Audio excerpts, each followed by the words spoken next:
Choice brothers వివాహాలు మరియు పండుగ వేడుకలకు సరికొత్త డిజైన్స్ తో అద్భుతమైన కలెక్షన్. ప్రభుజీ, ఇందాక మీరు చెప్పినట్టుగా అతను మాల్లో ఉన్నాడు కాబట్టి బతికిపోయాడు అని అంటే నిజంగా అంటే మనం ఒక దీక్షలో ఉన్నన్ని రోజు పర్మనెంట్ మాల వేసుకున్నాం కానీ ఎప్పుడు ఆలోచించవచ్చు, అరే స్వామి నీకు ఇది నచ్చుతుందా, నేను మాట్లాడే మాట నచ్చుతుందా, నేను చేసే పని నచ్చుతుందా, నేను జాగ్రత్తగా మాట్లాడాలి. అందుకే ఆధ్యాత్మిక భావన అనేది ఈ స్పిరిచువాలిటీ ఏం చేస్తుంది అడిగితే ఇదే చేస్తుందండి, మనిషిని మారుస్తుంది తప్పకుండా. నేను దీన్ని 100కి 1,000,000 రెట్లు గ్యారంటీతో చెప్పగలుగుతాను. అంటే మనం ఆచరించాలి అనుకున్న ఈ బంధాలు, బంధుత్వాలు, ఈ కుటుంబము, ఈ రెస్పాన్సిబిలిటీస్ మధ్య అంత ఫోకస్ చేయలేకపోతున్నారేమో అనిపిస్తుంది Prabhuji. It is just an excuse. మనసు ఉంటే మార్గం ఉంటుంది. నాకు జస్ట్ ఆ సంకల్పం రావాలి. సంకల్పం అనేది అన్నిటికంటే గొప్ప శక్తి, తెలిసిన మీకు. ఆ సంకల్పం ఉందనుకోండి, ఆ డిటర్మినేషన్ ఉందనుకోండి, పరమాత్మ దేనైనా మార్చేయచ్చు. ఎందుకండి ఇప్పుడు అనవసరమైన కోరికలనే మనం అంత మొండిగా సాధించుకున్నప్పుడు, స్వామి నేను ఒక మంచి ధార్మికంగా ధర్మ మార్గంలో నడవాలి అని అనుకుంటే కృష్ణుడు బ్లెస్ చేయలేడా అండి? ఎందుకు చేయలేడు? చేస్తాడు. మనకు ఆ సంకల్పం లేదంతే. ప్రభుజీ, ఇప్పుడు అంటే దీన్ని బట్టి మనిషికి ఓర్పు అనేది ఖచ్చితంగా ముఖ్యం. అయితే రకరకాలుగా జరిగేవి చూస్తున్నాం సమాజంలో, ఇప్పుడున్న ప్రస్తుత సమాజంలో. అటువంటి సమయంలో మన కళ్ళ ముందు చెడు జరుగుతున్నా కూడా అంటే మనం కాలమే దానికి ఒక ఆన్సర్ ఇస్తుంది అని మనం సైలెంట్గా ఓర్పుతో ఉండాలంటారా, ఎదురు తిరగొచ్చు అంటారా? దీని గురించి ఏం చెప్తారు? ఓర్పు, ఓపిక మన సొంత విషయంలో ఓడిపడాలి, కానీ ధర్మం విషయంలో ఓర్పు ఉండకూడదు. ఓర్పు ఉండకూడదు అంటే కత్తి తీసి వేరేవని వేసేస్తా కాదండి. నీకు కృష్ణుడు ఆ సేవ ఇచ్చాడా? అర్జునుడికి చెప్పాడు, మా మనుస్మర యుద్ధచ, నన్ను గుర్తుపెట్టుకుని యుద్ధం చేయి. నీకు చెప్పారా? నీకు చెప్తే అంటే మనకి చెప్తే, మనకి మన గురువులు చెప్తే, అరే నువ్వు ఈ విధంగా ధర్మ పరీక్షణ చేయి, ఈ విధంగా ధర్మ పరిరక్షణ చేయి. ధర్మో రక్షతి రక్షిత. దీన్ని ఒక్కొక్కళ్ళకి ఒక్కొక్క విధంగా అన్వయం ఉంటుంది. అన్నిటికంటే ముఖ్యమైనది ఏంటో తెలుసా అండి? ధర్మాన్ని రక్షించుకోవటం అంటే ధర్మాన్ని ఆచరించటం, ధర్మాన్ని తెలుసుకోవటం, ధర్మాన్ని ఆచరింప చేయటం. తల్లిదండ్రులు ధర్మాన్ని తెలుసుకొని పిల్లలకి ధర్మాన్ని చెప్పడం, పిల్లలు ధర్మాన్ని ఆచరిస్తే ఇది ఒక విధంగా ధర్మ పోరాటం. అందరు కూడా నేను కత్తి పట్టుకుంటాను అని అంటే అసాధ్యం అండి. కొంతమందికి ఆ సేవ ఉంది, ఎవరికి ఆ సేవ ఉందో వాళ్ళకి తెలుసు, వాళ్ళ ఆ సేవ అలా చేయాలి. కొంతమందికి శాస్త్రాధ్యాయన ధర్మ పరిరక్షణ, అది నువ్వు చేయి. కొంతమందికి ధర్మాన్ని వినటం, ధర్మాన్ని ఆచరించటం, అది నీ ధర్మ పరీక్ష, నువ్వు అది చేయి. కాబట్టి ఒక్కొక్కళ్ళ నేచర్ బట్టి, ఒక్కొక్కళ్ళ ఇంక్లినేషన్ బట్టి ఆ విధంగా గురువుల యొక్క అనుగ్రహంతో మనం సేవ చేయాలి. అంతేకాని మనంతటా నేను ఇచ్చేస్తా అది చేస్తా అని అనుకోకూడదు. ప్రభుజీ, మానవులందరూ కూడా ఖచ్చితంగా భగవత్ ఆరాధనలో ఉండటమే ముఖ్యం. మనుష్య జన్మ వచ్చిందే దానికోసం కదండి. మనుష్య జన్మ వచ్చింది ఎందుకు అని అంటే మనం భగవంతుడిని సేవించి భగవంతుని తెలుసుకొని భగవంతుని చేరడానికి వచ్చింది. కాబట్టి మనిషి భగవదారాధన చేయలేదనుకోండి, ఇంకా మనిషి జీవితం వచ్చి వేస్ట్ కదండి. ఇప్పుడు చూడండి, ఒకళ్ళకి చాలా కష్టపడి ఐఐటి ఖరగ్పూర్లో వచ్చింది సీట్. వాడు వచ్చాక నేను క్యాంటీన్కి వెళ్తాను, నేను సినిమాకి వెళ్తాను, నేను అక్కడికి వెళ్తే ఒరే ఇంత కష్టపడి ఐఐటికి వచ్చిందిరా, చదువుకోరా అని చెప్తా. అంతే కదండి, అవునా కదా? కాబట్టి ఐఐటీలో సీట్ వచ్చినప్పుడు ఏం చేయాలి? వాడు చాలా జాగ్రత్తగా చదువుకోవాలి. ఎందుకంటే దానికి ఉన్న అస్తిత్వమే అది. అంతే, మనుష్య జన్మకుండే అస్తిత్వమే భగవంతుని తెలుసుకోవటం. దాతో బ్రహ్మ జిజ్ఞాస. భగవంతుడు బ్రహ్మమెవరు, భగవంతుడు ఎవరు తెలుసుకొని ఆ భగవంతుని సేవించడమే మనుష్య జన్మ యొక్క సార్థకం చేసుకున్నట్టు. కాబట్టి మనిషి ఆ పని చేయకపోతే ఇంకా పశువు జన్మ వచ్చినా మేలండి, మనిషి జన్మ వచ్చి కానీ ఇది చేయకపోతే అది. ప్రభుజీ, కృష్ణుడు ద్వాపర యుగంలో మానవ జన్మ తీసుకున్నారు కదా, మరి ఆయన కూడా అప్పుడు భగవతారాధన చేశారు? మానవ జన్మ తీసుకోలేదండి. కృష్ణుడు మనిషిగా పుట్టలేదు. కృష్ణుడు దేవకీ దేవి యొక్క గర్భం నుంచి ఉదయించాడు, సూర్యుడు ఉదయించినట్టు. వసుదేవుడి యొక్క హృదయంకి వచ్చి దేవకీ దేవి యొక్క హృదయంకి వెళ్ళి దేవకీ హృదయం నుంచి దేవకీ గర్భం నుంచి ప్రకాశితమయ్యారు చతుర్భుజ రూపంతో. మనిషిలా పుట్టాడంటే ఏడుస్తూ పుట్టాడండి. కృష్ణుడు పుట్టినప్పుడు శంఖచక్ర గదా పద్మాలు పట్టుకొని, అమ్మ నువ్వు పూర్వజన్మలో ఇది, నాన్న నువ్వు ఇది, నన్ను తీసుకెళ్లి గోకులంలో దింపేయండి. ఇది మనిషా అండి? మనిషి చేస్తాడా ఇలా? కానీ ఆయన భగవంతుడి మానవ జన్మ కాదు. ఎలా అండి? ఆ రోజుల్లో పూతన రాక్షసు చంపే, తృణావర్తిని చంపే, శకటాసుర, కేశి, హరిష్టాసుర, ప్రలంబాసుర, ఆ సుల్నందరిని చంపేసి గోవర్ధనాన్ని ఎత్తేసి ఫారెస్ట్ పైన మింగేసి మనిషి చేయగలుగుతాడా? అంటే మానవ రూపంలో కృష్ణ పరమాత్మ, మానవ రూపంలో కూడా కాదు. కందర్ప కోటి కమనీయ విశేష శోభం. 1000 మంది కందర్పులు వచ్చినా సరే ఆయన ముందు కళ్ళు తిరిగి పందిపోయి అంత అందం కలిగిన వాడు శ్రీకృష్ణ భగవానుడు. కందర్పులు అంటే కందర్ప అంటే కామదేవుడు. మన్మధుడు కందర్ప కోటి కమనీయ విశేష శోభ అంటే కోట్ల మంది కందర్పులు కూడా ఆయన ముందు ఒక కాకరోజులా ఉంటారనమాట కృష్ణుడు ముందు. అంత సౌందర్యం, అంత శక్తి, అంత వీర్యం, అంత తేజస్సు, అంత జ్ఞానం కలిగిన వాడు శ్రీకృష్ణ పరమాత్మ. అయినా సరే నేను అడిగిన క్వశ్చన్ చెప్తాను.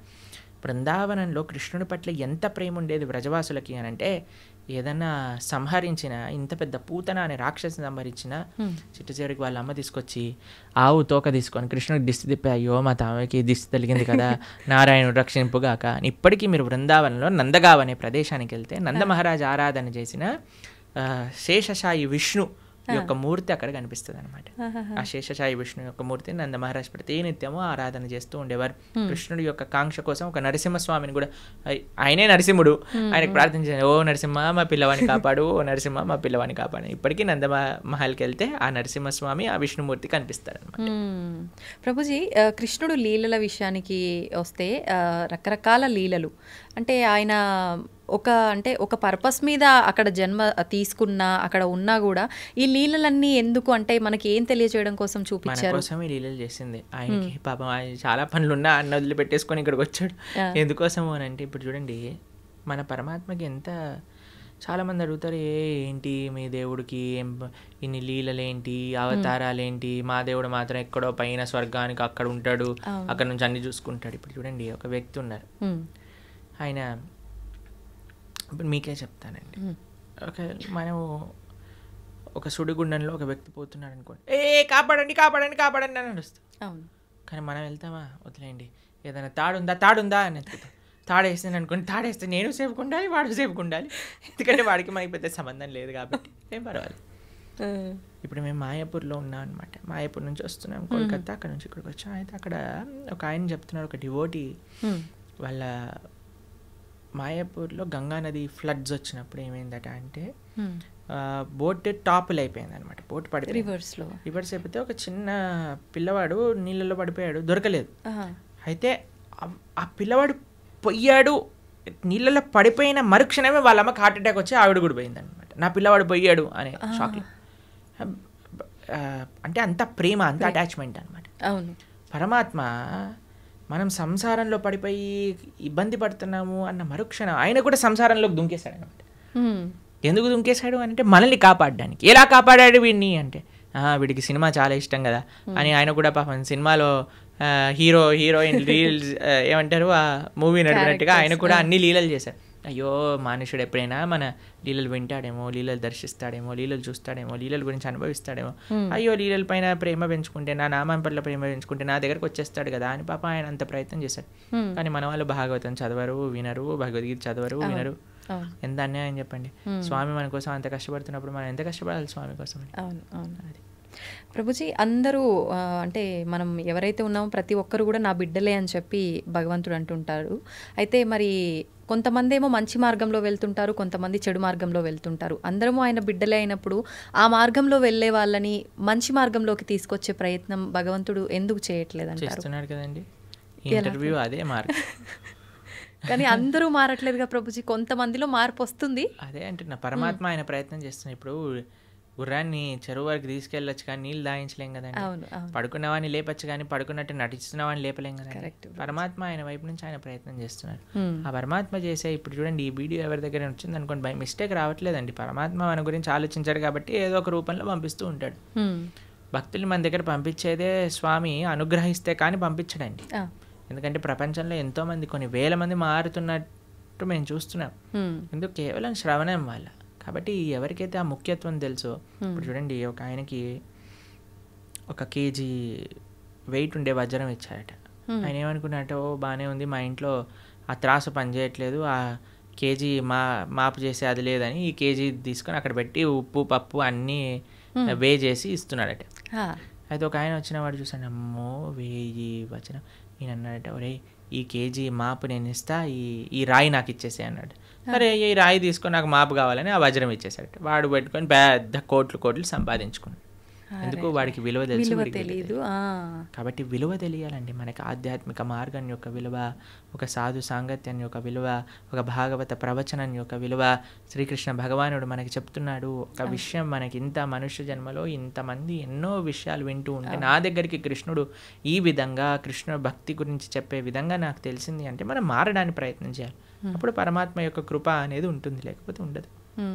ప్రభుజీ, ఇలాంటి మాటలు విన్నప్పుడు చాలామంది వెంటనే అరే నిజంగా ఇలా వెళ్తే బాగుంటుంది కదా అని అనుకుంటారు. కొంతమంది ఏమో అక్కడే ఆగిపోతారు వినడం దగ్గరే, కొంతమంది ముందుకెళ్తారు. ఇలా ఆగిపోయిన వాళ్ళు అనుకుంటారు రేపు నుంచి ఈ బ్రహ్మముహూర్తంలో లేవాలట, లేద్దాము, ధ్యానం చేద్దాము, భగవంతుని స్మరణలో ఉందాము అని. కానీ అనుకున్నట్టుగా చేయలేరు, వదిలేస్తుంటారు ఎక్కడికక్కడ. అలాంటి వాళ్ళు నిజంగా నిత్య జీవితంలో ఏ రకంగా కనుక ఫోకస్ చేస్తే బాగుంటుంది అంటారు? అన్నిటికంటే మెయిన్ రీజన్ ఆగిపోవడానికి భక్తుల యొక్క సాంగత్యం లేకపోవటం. ఈ ప్రపంచంలో మనం ఏదైనా మంచి వైపు వెళ్ళాలి అని అంటే చాలా కఠినమైనది. మంచి వైపు వెళ్ళాలి అని అంటే మంచి మనుషుల యొక్క సాంగత్యం కావాలి. అందుకే మనం ప్రతిరోజు ఉదయం పూట, ప్రతిరోజు మేము ప్రొద్దున పూట మా భక్తులందరూ కలిసి జూమ్స్లో జపం చేసుకుంటారు. సుమారుగా 500-600 మంది ప్రతిరోజు ప్రొద్దున పూట వస్తారు, జపం చేసుకుంటారు. ప్రతిరోజు క్లాస్ ఉంటుంది. ఈరోజే ఏకాదశి రోజు మేము భాగవతంలో కుంతి మహారాణి యొక్క ప్రార్థనల నుంచి క్లాస్ చెప్పామన్నమాట. కాబట్టి మీరు మంచిగా మరి ప్రణవానంద దాస్ ఛానల్లో మనకి భాగవతం, భగవద్గీత ఇవన్నీ ఉన్నాయి. ఇవన్నీ వింటూ ఉండండి. జపా క్లాసులు ఏవైతే ఉన్నాయో వాటికి వస్తూ ఉండండి. మంచి వ్యక్తుల యొక్క సాంగత్యంలో ఈజీ అయిపోతుంది మంచిగా భక్తి మార్గంలో ముందుకు నడవడానికి. అందుకే లోకే సజ్జన సంగతి రేఖ భవతి భవార్ణవ తరణేన ఒక మంచి వాళ్ళ సాంగత్యమే మనల్ని ఈజీ చేసేస్తుంది. మన సంకల్పం ఉండటం ఒకటి, కానీ ఆ సంకల్పరీత్యా మనము వాటిని మంచి వాళ్ళ యొక్క సాంగత్యంలో యూజ్ చేసుకోవటం అనేది ఇంకా ఇంపార్టెంట్. ప్రభుజీ, కృష్ణుడి దగ్గర లేని మాయలు, లీలలు ఏదీ లేదు. అయితే గాంధారి శాపం నుంచి నందవంశాన్ని ఎందుకు కాపాడలేకపోయాడు? అసలు గాంధారి శాపం కృష్ణుడి పైన ఏం పంచలేదు, తెలుసా మీకు ఆ విషయం? అవునా ప్రభుజీ? గాంధారి శాపం వల్ల కృష్ణుడికి ఏం అవ్వలేదు. చూడండి, సూర్యుడి పైన నేను ఒక దీపావళి రాకెట్ ఇడిచి పెడతానన్నాను అనుకోండి, సూర్యుడికి ఏమైనా నష్టం అవుతుందండి? దీపావళి రాకెట్ సూర్యుడిని ఏమైనా చేయగలుగుతుందా? ఒక వ్యక్తి, ఒక చిన్న పిల్లవాడు అనుకున్నాడు, ఇప్పుడు చూడు ఈ రాకెట్ని సూర్యుడి పైన వేస్తున్నా నేను, జుమ్ అని వేసాడు అనుకో, అది వెళ్ళి ఢామ్ అని అంటుంది, చూసావా సూర్యుడికి అయింది చూసావా అని. అది వాడి మూర్ఖత్వం. అంతే అంతే. కృష్ణ పరమాత్మ ఆయన లీలలు అవజానంతి మామూఢ మానుషం తనుమాశ్రిత పరంభావమజానంతో. భగవద్గీతలో ఆయన ఏమంటాడంటే, ఎప్పుడైతే నేను ఈ యొక్క మానవులు ఉండే ఈ లోకానికి లీలలు చేయడానికి వస్తారో మూర్ఖులు నన్ను తెలుసుకోలేరు. అవజానంతి మామూఢ మానుషం తనుమాశ్రిత పరంభావమజానంతో, నా యొక్క పరతత్వాన్ని తెలుసుకోలేరు. ఎందుకంటే అనిపిస్తుంది కదా, అరే కృష్ణుడు ఇక్కడే మనతో పాటు మన లాగానే నడుస్తున్నారు, అది ఇదే. కాబట్టి గాంధారి పెట్టిన శాపం వల్ల కృష్ణుడు అవతార స్వీకారం నుంచి అవతార పరిసమాప్తి చేసేంతవరకు ఏమేం చేయాలో ఆయనకు క్రిస్టల్ క్లియర్ స్కెచ్ చేసుకొని వచ్చారనమాట. ఇప్పుడు చూడండి, ఇంకో ఉదాహరణ చెప్తాను. నేను స్కూల్కి వెళ్ళాలని బయటకు వచ్చాను, షూస్ వేసుకున్నా, అన్నీ వేసుకొని బయటికి వెళ్ళాను, బస్సు కోసం వెయిట్ చేస్తున్నా. అంతలోపల పక్కింటి వాళ్ళు కూడా వాళ్ళు బైక్లో వెళ్తారండి స్కూల్కి, వాళ్ళు వెళ్తున్నారు, నిన్ను కూడా దింపేస్తాను అన్నాను అనుకోండి, సరే ఎలా ఉన్నా బస్సు రావడానికి టైం ఉంది కదా, వీళ్ళు ఎలా వెళ్తున్నారు కదా ఎక్కేసి మనం వెళ్ళిపోయాం. ఇప్పుడు ఆ వ్యక్తి దింపేశాక ఈరోజు నేనే స్కూల్కి తీసుకొచ్చాను, లేకపోతే వాడు రాకపోతుండే అన్నాడు అనుకోండి, ఏమన్నా ఉందా? ఆల్రెడీ స్కూల్కి తయారయ్యాడు, బస్సు కోసం వెయిట్ చేస్తున్నాడు, బస్సు వచ్చే లోపల వెయిట్ చేస్తున్నారు కదా, ఈయన ఎలా వెళ్తున్నాడు కదా అని వెళ్ళాడు, అంతే కదండి. అలానే పరమాత్మ ఈ విధంగా అవతార పరిసమాప్తి జరుగుతుంది, ఈ విధంగా యదువంశం పరలోకానికి వెళ్ళిపోతుంది అని అన్ని ప్లాన్ ఉంది. గాంధారి నువ్వు నశించుగాక, సరేలే ఎలాగనో ప్లాన్లో ఉంది కదా, ఈవిని కూడా స్వీకరిద్దాం, ఈ మాటలు కూడా స్వీకరిద్దాం అని పరమాత్మ స్వీకరించాను. అంతేగాని గాంధారి శాపం వల్లే అయింది, సూర్యుడికి పైన రాకెట్ వేసినట్టు. ఓకే, మన మూర్ఖత్వమే అవుతుంది. ఓకే ఓకే ప్రభుజీ, శ్రీకృష్ణ తులాభారం గురించి తెలుసు కదా, అయితే తులాభారంలో తులసికి చాలా ప్రాముఖ్యత ఉంటుంది. మరి మన నిత్య జీవితంలో మన మనుషులకి తులసి ప్రాధాన్యత ఏంటి ప్రభుజీ? బృందాయే తులసీ దేవ్యాయే ప్రియాయే కేశవస్య చ విష్ణుభక్తి ప్రదే దేవి సత్యవద్దే నమో నమః. శ్రీకృష్ణ ప్రేయసి, శ్రీకృష్ణకి అత్యంత గొప్ప భక్తురాలు తులసి మహారాణి. మనము చాలా జాగ్రత్తగా తులసి మహారాణి యొక్క ఆరాధన చేయాలి. చాలామంది అనుకుంటారు స్త్రీలు ఒక్కళ్ళే ఆరాధన చేయాలి, కాదండి. ప్రతి ఒక్కళ్ళు, పురుషుడైనా స్త్రీ అయినా పిల్లవాడైనా పెద్దవాడైనా వృద్ధుడైనా అందరూ తులసి మహారాణికి ప్రదక్షిణ చేయాలి. 4 ప్రదక్షిణలు చేయాలి, నీళ్లు ప్రతిరోజు సమర్పణ చేయాలి. మా ఆలయాల్లో ప్రతిరోజు ప్రొద్దున సాయంత్రం తులసి ఆరాధన జరుగుతుంది.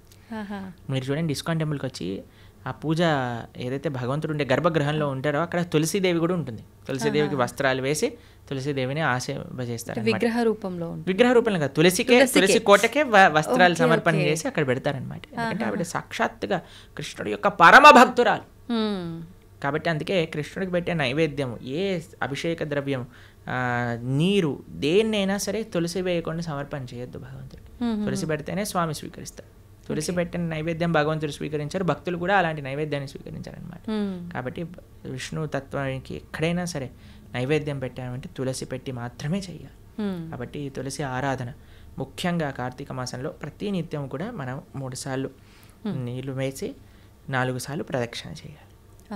తులసి మహారాణికి దీపం పెట్టాలి తులసి దగ్గర, తప్పనిసరిగా ప్రతి ఒక్కరు చేయాల్సిన పని. ప్రభుజీ, తులసిలో కూడా 2-3 రకాల తులసిలు ఏదైనా పర్వాలేదు. ఓకే. అయితే ముఖ్యమైన పర్వదినాల్లో తప్ప సాయంకాలం సమయంలో దీపారాధన చేయకూడదు తులసి దగ్గర అని చెప్పి అంటారు. ప్రతిరోజు చేయాలి, ప్రొద్దున రాత్రి భగవంతుడి ఆలయంలో, భగవంతుడి యొక్క పూజా మందిరంలో తులసి మహారాణి దగ్గర ప్రొద్దున రాత్రి నిత్యము ప్రతిరోజు చేయాలి దీపారాధన. ఓకే. ప్రభుజీ, కృష్ణుడి విషయానికి వస్తే గోపికలతో రాసలీలలు ఆడుతుంటాడు బృందావనంలో అని చెప్పి అంటుంటారు. అయితే దాన్ని తప్పుగా కూడా భావించకూడదు అని అంటుంటారు. మరి కామక్రీడకు రాస క్రీడకు తేడా ఏంటి? అసలు అది కామక్రీడ అని భావించొద్దంటారా? అసలు రాసలీల అంటే ఏంటి, అసలు కామం అంటే ఏంటి, ఇవన్నీ తెలుసుకోవాలి ఫస్ట్. ఇప్పుడు చూడండి, కృష్ణుడు రాసలీల చేసినప్పుడు ఆయన వయసు ఎంతో తెలుసా అండి? 6 సంవత్సరాలు. చిన్నపిల్లడు. 6 సంవత్సరాల పిల్లలు అమ్మాయిలు అబ్బాయిలు అందరూ కలిసి ఆడుకుంటున్నారు అనుకోండి, మీరేమంటారు? ఏ దూరం జరుగు, అమ్మాయి దగ్గర ఆడద్దు అని అంటారా మీరు ఎప్పుడైనా? లేదు. మీరు ఎప్పుడైనా అలా చేశారా మీ పిల్లలతో? ఎప్పుడైనా అందరు చిన్న పిల్లలు అందరూ కలిసి ఆడుకుంటున్నారు అనుకోండి, ఎప్పుడైనా డిఫరెన్షియేషన్ చూస్తామని? 6-7 సంవత్సరాల వయసు ఉన్న పిల్లవాడండి రాసక్రీడ జరిగినప్పుడు, తెలిసినా మీకు? ఇంకో విషయం చెప్తాను. గోపికలు అంటే ఎవరు? గోపికలు అంటే స్త్రీ, కృష్ణుడు అంటే పురుషుడు కాదండి. కృష్ణుడు యొక్క శక్తియే గోపిక. కృష్ణుడి యొక్క హ్లాదిని శక్తి యొక్క స్వరూపములే గోపికలన్నీ కూడా, శ్రీమతి రాధారాణి కూడా. కృష్ణుడే సాక్షాత్ ఒక పిల్లవాడు. ఇప్పుడు నేను అద్దంలో చూసుకుంటానండి, అద్దంలో చూసుకుంటూ నేను ఇలా అనుకోండి, అద్దం పైన ప్రభుజీ ఎంత ధైర్యం, మా ప్రభుజీని కొడతావా అని అంటారా మీరు? అరే నీ ఇష్టం, ఇక నీ అద్దం నీ రిఫ్లెక్షన్ ఏదైనా చేసుకో, నువ్వు ఎంత ముద్దు వస్తున్నావా, నువ్వు రాసి ఒకటైనా పెట్టు, ఏదైనా చేసుకో, అది నువ్వు నీ రిఫ్లెక్షన్, అంతే కదండి. అంతే. కృష్ణుడు ఏ తత్వమో గోపికలది అదే తత్వం. ఆయన యొక్క హ్లాదిని శక్తి స్వరూపములే గోపికలు, అట్లా వేరేది ఏ విషయం కాదండి. ఇప్పుడు రాస నృత్యం అంటే ఏంటి అనుకుంటున్నారు? అదొక నృత్యం, ఆనంద స్వరూపం. అది ఒక స్త్రీ పురుషుని మధ్యలో జరిగే, మీరు అంటున్నారు కదా ఏదో భౌతికమైన సంబంధం కాదండి. అది సాక్షాత్తుగా ఒక జీవాత్మ పరమాత్మ కలిసినప్పుడు పొందే ఆనందాన్ని రాసలీల అని అంటారు. రాసలీల శుకదేవుడికి అన్నిటికంటే ఫేవరెట్ పాస్ టైం భాగవతంలో. శుకదేవుడు ఎవరో తెలుసా అండి? శుక మహర్షి. ఆయన పుడుతూనే తల్లి గర్భం నుంచి నడుచుకుంటూ వెళ్ళిపోయాడు. ఎలాంటి వైరాగ్యం కలిగిన వాడు అని అంటే, ఆయన స్త్రీలు స్నానం చేస్తున్న సరస్సు పక్క నుంచి వెళ్తే స్త్రీలందరూ బిందాస్గా స్నానం చేస్తున్నారనమాట, వస్త్రాలు కూడా కప్పుకోలేదు. వ్యాసుల వారు అడుగుతారు, అయ్యా ఏంటి మీరు అని అంటే, ఆయనకండి స్త్రీ పురుష భేదమే లేదు, ఆయన అంతా ఆత్మజ్ఞాన తత్వంలో రమించేవాడు, కాబట్టి మాకు ఆయన డిఫరెన్సియేషనే తెలియలేదు. ఎందుకంటే స్త్రీకి చాలా తొందరగా పురుషుడి దగ్గర ఏదైనా చెడు భావన ఉంటే కనిపట్టేయచ్చండి. కానీ ఆ స్త్రీలు అంత వైరాగ్యం కలిగిన శుకమహర్షి ఏంటో తెలుసా అండి? ఆవు పాలు పితికినంత సమయం కంటే ఎక్కువ ఒక ప్రదేశంలో ఉండలేరు, అంత వైరాగ్యం కలిగిన వ్యక్తి. ఆయనకి ఫేవరెట్ లీల రాసలీల. అంటే అంత వైరాగ్యం కలిగిన వ్యక్తి ఒక భౌతికమైన గర్ల్ ఫ్రెండ్ బాయ్ ఫ్రెండ్ విషయాలు మాట్లాడతారా అండి? అది కూడా ఎవరి ముందు? పరీక్షిత్ నరేంద్రుని ముందు. వేలాది మంది ఋషులు యోగులు మునులు కూర్చొని శ్రవణం చేస్తున్న ఒక సభలో. కాబట్టి మనం రాసలి భగవంతుడి యొక్క తత్వాన్ని కమెంట్ చేయటం కంటే ముందు అసలు ఏంటా తత్వము అని చదువుకోవాలి. అందుకే మీ అందరికీ నేను చెప్పేది ఏంటంటే, భాగవతం వినండి, భాగవతం చదవండి. మన ఛానల్లో ప్రణవానంద దాస్ అనే ఛానల్లో 47 లెక్చర్లు శ్రీమద్ భాగవతం, కేవలం 47 గంటలు మీరు ఇస్తే కృష్ణుడి యొక్క పరిపూర్ణ తత్వం అనేది మనం అర్థమవుతుంది. అది మాత్రం మిస్ చేయకుండా చూడండి. కృష్ణతత్వం గురించి, మన సనాతన ధర్మం గురించి మొత్తం అర్థమవుతుంది. ఫస్ట్ నుంచి లాస్ట్ వరకు వినండి, మొత్తం క్లారిఫై అవుతుంది. ప్రభుజీ వైరాగ్యం అన్నారు కదా, చాలామంది వాళ్ళ లైఫ్లో కూడా అన్ని కష్టాల నుంచి తట్టుకోలేక ఇబ్బందులు పడి దాని నుంచి బయటికి రాలేక వైరాగ్యం చెందుతుంటారు. ఇంకా లైఫ్ వద్దు, ఎందుకు ఈ ఫ్యామిలీ లైఫ్, రకరకాలుగా. అలాంటి వైరాగ్యం నుంచి కొంతమంది డివోషనల్గా ఎక్కువ కనెక్ట్ అవుతుంటారు భగవంతుడికి. నిజంగా అది వైరాగ్యం వల్ల వచ్చిన భక్తి నిజమైన భక్తి అంటే ఈరోజే ఒకళ్ళు చెప్తున్నారు, ప్రభుజీ ఈ కష్టం వచ్చి ఉంటే నేను భక్తి మార్గంలోకి రాకపోయి ఉండేదాన్ని అని అంటున్నారు అనమాట. కాబట్టి కొన్నిసార్లు కష్టాలు కూడా మనం భగవంతుడి వైపు పంపిస్తూ ఉంటాయి. ఆనందం కూడా తీసుకెళ్తూ ఉంటుంది, కష్టం కూడా. ఏదైతే మనం భగవంతుడి వైపు తీసుకెళ్తుందో అది నిజమైన. మరి భక్తికి వైరాగ్యం అవసరమా అంటే అవసరం, కానీ వైరాగ్యమే భక్తి కాదు. ఇప్పుడు మన ఈ స్టూడియోకి రావాలి అంటే ఆ డోర్ ఓపెన్ చేయాలి. వైరాగ్యం అనేది డోర్ లాంటిది, అందులోపల నుంచి ప్రవేశిస్తే భక్తి మార్గం లోపలికి రాగలుగుతాం అనమాట. కాబట్టి వైరాగ్యం కావాలి. వైరాగ్య విద్య, నిజభక్తి యోగ, శ్రీ చైతన్య మహాప్రభు యొక్క ఉపదేశములలో వైరాగ్యము అని అంటే ఏదో ఫల్గు వైరాగ్యం కాదండి. నిజమైన వైరాగ్యం మనకు కావాలి. యుక్త వైరాగ్యము అని అంటారు. ఫల్గు వైరాగ్యము అని అంటే ఇప్పుడు చూడండి, శ్మశాన వైరాగ్యము అని అంటారు, ప్రసమ వైరాగ్యము అని. ఇదంటే ఎలా అంటే ఇప్పుడు చూడండి, శ్మశానంలో ఎవరైనా కాలిపోతున్నారనుకో, మనది కూడా అదే గతి కదా. ఇంటికి వచ్చాక ఏం చేసావు అంటే ఇడ్లీ వద్దు, నాకు పెసరట్టు కావాలి. ఏం వైరాగ్యం అండి, పోయేవాడికి ఇడ్లీ తిన్నా సాంబార్ తిన్నా ఒకటే కదండి. రెండోది ఏమనుకుంటుందట అంటే ఎవరైనా ప్రసవ వేదన ఊ అని అరుస్తున్నప్పుడు, అమ్మో నేను మాత్రం పిల్లల్ని కానీ ఇంత నొప్పి నేను భరించలేను. మళ్ళీ పెళ్లి చేసుకోగానే ఒక పిల్లోడు, రెండో పిల్లోడు, మూడో పిల్ల, నాకు కూతురు కావాలి, నాకు ఇంకో అలాంటివి అనమాట. అలాంటి వైరాగ్యం పనికిరాదు. వైరాగ్యం అంటే ఏంటి, నా దగ్గర ఉన్నదంతా కూడా భగవత్ సేవలో ఉపయోగిస్తా. యుక్త వైరాగ్యము. ఇప్పుడు మీకు ఒక విషయం చెప్తాను. నేను ఇలా వెళ్తున్నాను అనుకోండి, ఒక పర్స్ పడిపోయింది అనుకోండి, అమ్మయ్య దేవుడు నాకు ఈ విధంగా కరుణించాడు, డబ్బులు నాకు ఇచ్చాడని తీసుకోవటం ఒక విధి. రెండవది ఏంటి, అయ్యో నాది కాదు కదా వదిలేస్తాను, నేను ముందుకెళ్ళిపోతాను, ఇంకో విధి. లేదు మూడు, అరే పర్స్ పడింది విజిత గారు ఎవరిదైనా అంటే అయిందే అండి ఇచ్చేయటం మూడో విధి. ఏది మంచిది అంటారు ఈ మూడిట్లో? అడిగి ఎవరిది అని ఇవ్వటమే. అంతే కదండి, దాన్ని యుక్త వైరాగ్యం అంటారు. ప్రతి ఒక్కటి తీసుకో, ఎవరికి చెందాల్సిందో వాడికి చెందించు. ఈ ప్రపంచంలో ఉన్నదంతా కృష్ణుడికి చెందిందే కాబట్టి ఆయనకి సమర్పణ చెయ్యి. అది నిజమైన వైరాగ్యం, నిజమైన భక్తి అని అంటే. నీ కోసం నువ్వు వాడుకోకు, పరమాత్మ కోసం ఉపయోగించు, దేశం కోసం ఉపయోగించు, ధర్మం కోసం ఉపయోగించు, భాగవతోత్తముల కోసం ఉపయోగించు, భగవంతుడి కోసం ఉపయోగించు. అది వైరాగ్యం. ప్రభుజీ, భగవంతుని ఆరాధించాలంటే భక్తి ఒకటే ప్రధానమా, శరీరం కూడా శుచిగా ఉండాలి అంటుంటారు. నిజంగా శరీరం శుచిగా ఉండటం అంటే ఏంటి? మీరు అన్నారనుకోండి, ప్రభుజీ మా పిల్లల్ని స్కూల్కి పంపిస్తాను కానీ యూనిఫామ్ అయ్యాను, యూనిఫామ్తో ఏం సంబంధం ఉండండి, వాళ్ళకి చదువుకోవడం కావాలి, వాళ్ళు చదువుకోవాలని ఇచ్చి ఉందంటే స్కూల్ వాళ్ళు ఎలా చేస్తారండి? ఏమంటారు, ఫస్ట్ యూనిఫామ్ వేసుకొని రా, అంతే కదండి. అవునా కదా, స్కూల్ షూస్ పైన మొత్తం బురద జల్లి పంపించి, బురద ఉంటే ఏంటి, నువ్వు చదువు చెప్పు, ఆయన చదువు నేర్చుకోవడానికి వచ్చావు, నువ్వు చదువు చెప్పడానికి వచ్చావు, షూ బూట్ ఇవన్నీ అంటావు ఏంటి అని అంటారా మీరు? ఏమంటారా, అమ్మ టీసీ ఇస్తాను తీసుకెళ్ళు, మీ పిల్లల్ని వేరే స్కూల్లో జాయిన్ చేయించు అని అంటారు. అంతేనండి. గోర్లు ఎందుకు కట్ చేసుకోవాలండి, గోర్లకి చదువుకి ఏం పని ఉంది అంటే, మా స్కూల్లో పీటీ సార్ ఉంటే వాడు పెద్ద కర్ర పట్టుకొని పాట్ అని కొట్టేవాడు, గోర్లు పెరిగాయండి. అందరు పీటీ పీరియడ్ ముందు అందరు పళ్ళతో మొత్తం పడేసేసేవాళ్ళు అనమాట, హడలు వచ్చేసేది అనమాట. వామ్మో పీటీ ఈరోజు థర్స్డేనా అని అందరు హడలిపోతుండేవారు అనమాట. మీరు తినారా ప్రభుజీ అట్లా దెబ్బలు? అంటే గోర్లతో కొరికేసాం అనమాట. దెబ్బలు తినే ముందు. ఓకే, తెలివైన మూవ్ అనమాట అక్కడ. అయితే భక్తికి చాలా మంది అడుగుతారు, ఈ శుచి ఏంటి, స్నానం చేయటం ఏంటి, ఇదంతా మూర్ఖత్వం, వీళ్ళంతా చాదస్తం, పైత్యం అని అంటూ ఉంటారు. కాదండి, మీకు భక్తి హృదయంలో ఉండాలి అని అంటే దాన్ని ఎక్స్టర్నల్గా కొన్ని రూల్స్ అండ్ రెగ్యులేషన్స్ పాటించాలి. శుచి, స్నానం, ప్రొద్దున లేవంగానే స్నానం చేయటం, మనం కాలకృత్యాలు తీర్చుకున్నాక స్నానం చేయటం, మడితో ఉండటం, అక్కడిక్కడ ముట్టుకోకుండా మంచిగా ప్రేమతో భగవంతుడికి నివేదన చేయటం, ఇవన్నీ కూడా ఆధ్యాత్మిక మార్గంలో మనకి మంచి వైపు నడిపిస్తూ ఉంటుంది అనమాట. కాబట్టి శుచి, శుభ్రత అనేది చాలా ఇంపార్టెంట్ అండి. ఇప్పుడు చూడండి, ఈ రూమ్ అంతా నీట్గా ఉంది కాబట్టి ప్రశాంతంగా మనం మాట్లాడుకోగలుగుతాం. కెమెరామ్యాన్లు వాళ్ళు పనిచేస్తున్నారు, మనం ఇక్కడ ఇంకా మొత్తం చిందర బిందర పేపర్లు ఇక్కడ పడిపోయి, ఆ లైట్లన్నీ కింద కూసిపోయి, ఆ మొత్తం గోలగోలు ఉందనుకోండి, మనకి చెప్పాలి, మాట్లాడాలి, ఫస్ట్ ఈ రూమ్ క్లీన్ చేయండి తర్వాత చేస్తామంట. అంతే కదండి. అంతే. ఏంటండి మేము ఇంటర్వ్యూ చేయడానికి వచ్చాం, ఇంటర్వ్యూ చేయండి ఇవన్నీ ఎందుకు అని అన్నారనుకోండి, బాగుండదు కదా అది. కాబట్టి శుచి, శుభ్రత డైరెక్ట్గా మనసుకి కనెక్షన్. ఇప్పుడు చూడండి, ఇంటికి వచ్చారనుకోండి, ఇంట్లో అన్నీ నీట్గా ఉండి చక్కగా సాంబ్రాణి, మా ఇంటికి వచ్చినప్పుడు బ్రహ్మాల ఆరాధన చేశాక సాంబ్రాణి పొగ వేస్తారనమాట. అప్పుడు ఆ ఆధ్యాత్మిక గుడికి వచ్చిన వాతావరణంలో లాగా ఉంటుందన్నమాట. అంతేగాని అన్ని చిందరబందర వేసి అందరు ఇలా పడిపోయి కూర్చున్నారు అనుకోండి, అప్పో ఎందుకు వచ్చాను రా బాబు, ఎక్కడికైనా వెళ్ళిపోతే బాగుండు అనిపిస్తుంది. కాబట్టి మనకి మనసుకి బాహ్యమైన శుచి శుభ్రత వీటికి కనెక్షన్ ఉంది. కాబట్టి దాన్ని జాగ్రత్తగా తెలుసుకొని మనం శుచి శుభ్రత పాటించాలి. మన ఛానల్లోనే సదాచారము అనే ఒక కోర్స్ మనం చేసామన్నమాట. ప్రణవానంద దాస్ ఛానల్లోనే సదాచారం గురించి చెప్పాను. అసలు వంట ఎలా చేయాలి, అసలు మనం శుభ్రత ఎలా మెయింటైన్ చేయాలి, స్నానం ఎలా చేయాలి, అన్ని విషయాలు అందులో ఉన్నాయి. 7 లెక్చర్లు ఉంటాయి. మొత్తం శుచి శుభ్రత గురించి తెలుసుకోవచ్చు అనమాట. అది కూడా వినండి, చాలా మంచి పనికొస్తుంది. ఓకే ప్రభుజీ, చాలామంది కాదు, ప్రతి ఒక్కరు కూడా అసలు ఏది శాశ్వతం కాదు అని అందరూ చెప్తుంటారు. అయితే అది తెలిసి కూడా మనం అన్నిటిపైన వ్యామోహం పెంచుకోవడము, ఈ బంధాలు బంధుత్వాలు వీటన్నిటిపైనే ఫోకస్ చేస్తూ ఉంటాం. ఎంతసేపు కూడా లగ్జరీ లైఫ్కి అలవాటు పడిపోతుంటాము.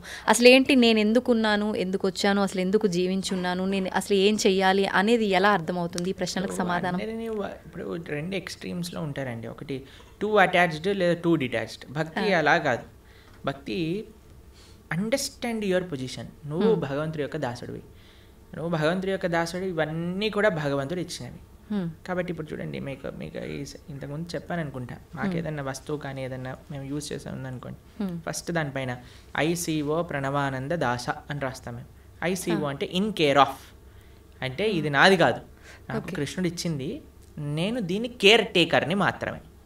ఈ భావన ఉండాలి. నీ కొడుకు పైన, భార్య పైన, భర్త పైన, ఇల్లు పైన, గాడి పైన, చుట్టాల పైన, వస్తువుల పైన, అన్నిటికీ ఇదే భావన. ఇది పరమాత్మ భగవంతుడు నాకు ఇచ్చాడు, దీన్ని నేను జాగ్రత్తగా చూసుకుంటా. కానీ ఎవరిచ్చారు? భగవంతుడు. నా ప్రేమ భగవంతుడి పైన. భగవంతుడు ఇచ్చిన వస్తువు. ఇప్పుడు నేను మీకు ఒక గిఫ్ట్ ఇచ్చాను అనుకోండి, ఎంత బాగా పెట్టుకుంటారే, ప్రభుజీ ఇచ్చారు ఈ గిఫ్ట్ని, జాగ్రత్తగా పెట్టుకోవాలి అని అనిపిస్తుంది. ఎందుకు? గిఫ్ట్ పైన ప్రేమ లేదా ఒక వ్యక్తి పైన గౌరవమా? ఇప్పుడు మీకు చాలా ప్రేమతో మీ తమ్ముడు కానీ, అన్నయ్య కానీ, చెల్లి కానీ, అక్క కానీ ఒక గిఫ్ట్ ఇచ్చారనుకోండి, ఐఫోన్ ఇచ్చారు.